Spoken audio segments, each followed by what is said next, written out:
কান দিয়ে সবাই কাজ করেন।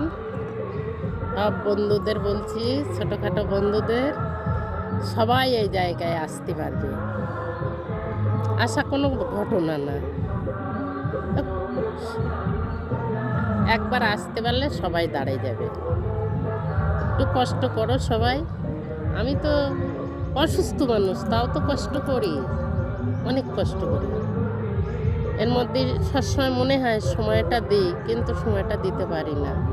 যেটুক সংসারে কাজকর্ম করি, যেটুক সময় পাই সেটুক সময় দিই। সবার মন জোগাই তো চলতে হয়। একটা সংসার জগৎ, সবাইকে ভালো রেখে তারপরে এখানে আসতে হয়।